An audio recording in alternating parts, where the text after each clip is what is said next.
Bien, bonjour, comment vous allez? Bonjour, je vais bien, Lys. Bien habillé en pagne, le bala. Ah ouais. Vous ne pouvez pas vous tourner pour qu'on voit un peu le pagne, voilà. Caméraman, on peut voir le bala là? Non, c'est en bas. Le bala d'un relax. Bon, pendant qu'on voit le bala derrière vos chemises, tu peux pas bien rester pour qu'on voit le chef d'œuvre de le bala. J'ai touché quelque part. Very good. Ça, c'est le pagne, le bala. Vous en voulez? Vous en voulez, dites-nous juste que vous en voulez, et puis voilà, on vous servira. Alors, le paysage. Donc aujourd'hui, on vous sert le paysage. Quel paysage? Voilà le paysage en général. Désertique? Non, en général. En général. Donc le tout, c'est toujours du paysage. Alors, quand on va à l'examen, on demande comment on vous dit dessiner le paysage. Souvent, comment est-ce qu'on libelle les souvent, oui.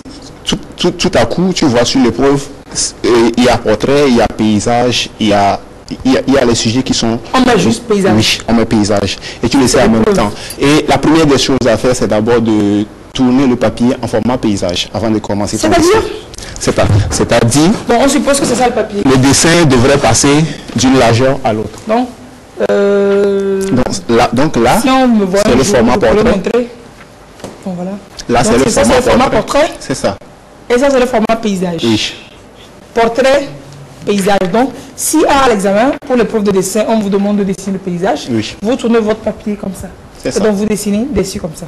C'est déjà bien. Ok, voilà. Maintenant, la suite. La seconde chose à faire, quand il s'agit d'un paysage, il faudrait d'abord tracer la ligne d'horizon. Et cette ligne d'horizon, je crois, en quelque sorte, est en train de séparer les éléments qui sont au niveau du ciel, donc les éléments célestes des éléments terrestres. Donc nous séparons le ciel de la terre. On utilise le papier en deux liens. Pas en deux, pas nécessairement en deux. La ligne d'horizon peut être à ce niveau comme ici. Comment est-ce qu'on définit là où on met la ligne d'horizon? Est-ce qu'il y a des astuces, des critères? Non. Non. Donc, sur un coup de tête, on se dit, je vais mettre ça aux 2/3, je vais mettre ça à 1/3. Oui, à toi de voir. Bah, ok. Ok. Maintenant, après la ligne d'horizon, il faut maintenant chercher à mettre dans la composition de ton paysage maintenant les éléments cités d'abord dans le sujet, dans le libellé. Donc là, par exemple, si nous parlons d'une route peut-être bordée d'arbres, là, ils sont en même temps en train de faire allusion aux effets de perspective. Donc la perspective est donc... Oui, quand c'est une épreuve de paysage, c'est forcément la perspective. Donc la perspective est nécessaire quand il s'agit du paysage. Donc la perspective, c'est quand on a comme l'impression que... Quand on voit... Il faut aller de soi vers l'infini. De soi vers l'infini. C'est ça. Et vers l'infini, on a comme l'impression que ça se touche quelque part à l'horizon. Ouais. Voilà. Là, le point de fuite, c'est toujours placé sur la ligne d'horizon. Donc le point de fuite, c'est là où ça semble se toucher. C'est ça. C'est à l'horizon. C'est la limite de ton regard. Voilà. La limite de ta perception. Donc là, si c'est une route, par exemple, nous allons tracer depuis le point de fuite, les lignes de fuite pour définir maintenant la route. Donc cette route peut être là, comme ça. Donc depuis le point de fuite, nous allons projeter les lignes de fuite là. Donc d'autres croient que nécessairement quand on parle d'une route, il faut que nécessairement elle soit centrée comme ça. Hein? C'est la question que j'allais poser. Je dis, votre route, est-ce qu'elle n'est pas penchée un peu? Non.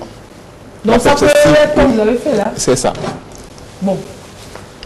La route, elle peut être comme ça et elle peut être aussi comme ça. Oui, puisque je pourrais me placer de ce côté de la route et regarder. Ok, donc quand on vous dit paysage et il n'y a pas d'orientation précise, vous pouvez faire quelque chose. Oui. Voilà. Maintenant, il faut voir. Si nous disons les éléments que nous allons citer. Donc, ils ont dit une route bordée d'arbres. Donc, il y a une route, il y a les arbres. Voilà.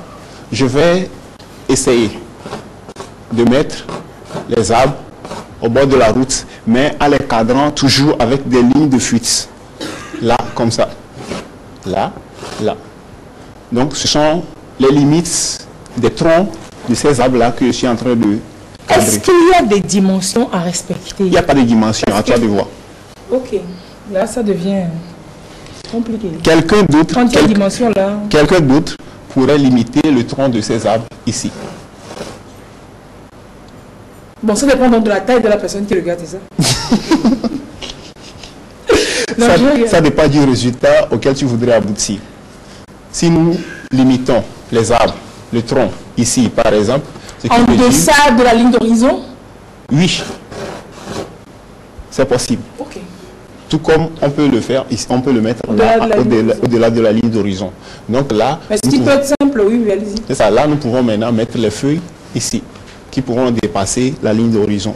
Donc il faut que ça dépasse toujours la ligne d'horizon, il faut que l'arbre, le tronc et les feuilles dépassent. Non, pas nécessairement. Donc on peut faire ça parce que les feuilles, ça reste aussi en deçà de la ligne. Nous pouvons tracer là, comme ça. Donc ce qui dit peut-être que la caméra ou bien la vision est projetée en plongée. Voilà. Maintenant, au-delà de ça, si tu... Est-ce que le professeur va savoir que je l'ai fait sans plongée? Oui, pourquoi pas. Oui, moi j'ai écrit ça sur ma feuille. Paysage en plongée. Non. L'essentiel, c'est que le dessin soit réaliste. Qu'est-ce qu'ils veulent constater dessus? Qu'est-ce qu'ils veulent corriger? La composition. La composition. C'est-à-dire?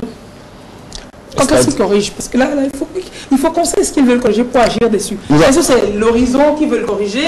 Ou alors est-ce que c'est l'agencement de la perspective et des c'est ça. Est-ce que toutes les règles, est-ce que tous les points ont été touchés?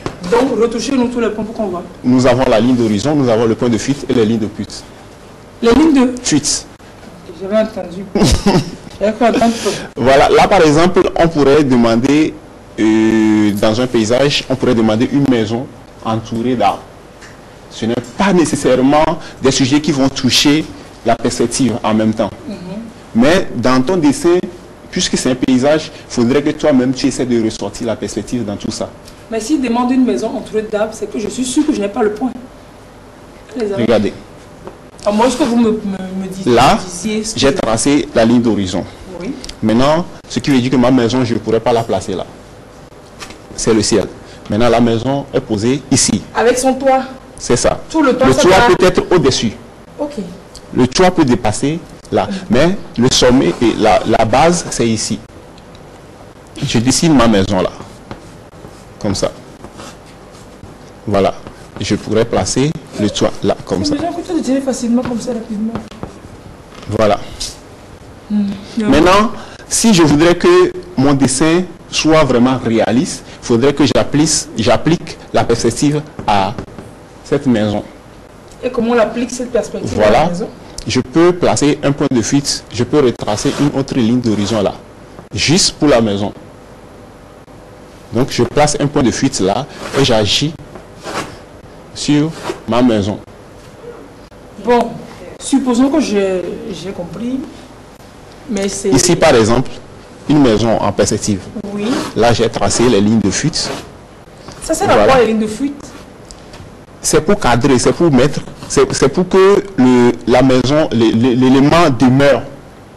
Dans les dimensions. Dans les dimensions, c'est ça. Que le toit ne soit pas plus gros que... que ça demeure dans la perspective. Qu'on sente que la perspective, il y a l'effet de perspective qui agit sur l'élément.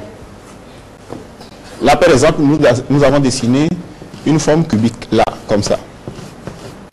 Là. Mais avec la perspective, ça pourrait donner ça. Donc, là, là, là.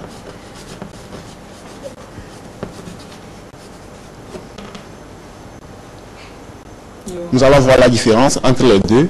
On sent en même temps qu'il y a l'effet de perspective qui agit parce que là, il y a une dimension qui est plus rétrécie que l'autre. Voilà. C'est fonction de l'angle à travers lequel vous regardez. Maintenant, on revient à notre sujet. Nous disons une maison bordée d'arbres. Donc là, je vais essayer de placer des arbres là, derrière, là, devant. Maintenant, pour que le dessin, pour l'esthétique du dessin, et pour l'effet réaliste du dessin, je pourrais mettre ces arbres-là aussi dans la perspective. Donc, créer des lignes de fuite pour ces différents éléments. Donc, pour chaque arbre, créer une ligne de fuite. Sachant qu'après le dessin... chaque arbre, pour l'ensemble. Ok, bon, après le dessin, il faudrait qu'on efface... Nettoyer tout ça là. Donc, ici, par exemple, je pourrais dessiner un arbre là, plus grand, pour prouver qu'il y a cette perspective-là, qu'il y a des éléments qui sont au fond et il y a des éléments... Il est plus proche de cet arbre qui est gros là. Que cet élément qui est au fond. Qui est plus petit. Oui. Tout ça, c'est de l'imagination, de la création de l'art. Évidemment. Évidemment. Et après tout, maintenant, il faudrait voir l'effet d'ombre et de lumière dans le coloriage. C'est ce qui est important. Ouais, c'est ça. Donc, si la lumière est de ce côté, disons que l'ombre portée de ce bâtiment serait là et l'ombre de ce table là. Pas le contraire. Pas l'ombre de ce bâtiment ici et puis l'ombre de l'arbre là. À l'opposé. Non, je ne veux pas arriver. Donc, c'est fonction de la source de lumière. C'est ça. Si la lumière vient d'un côté, c'est tout normal. Ouais. C'est que l'ombre va du côté... dans le même sens. Bon, pas opposé. Dans le même sens que les rayons. Dans le même sens que les rayons de la lumière. L'ombre va dans le même sens que les rayons de la lumière. Voilà. Oui. C'est fini pour aujourd'hui. C'est le nom que vous dites comme ça. C'est quelle chorégraphie vous êtes en train de faire? C'est de la danse contemporaine ou c'est quoi? Oui.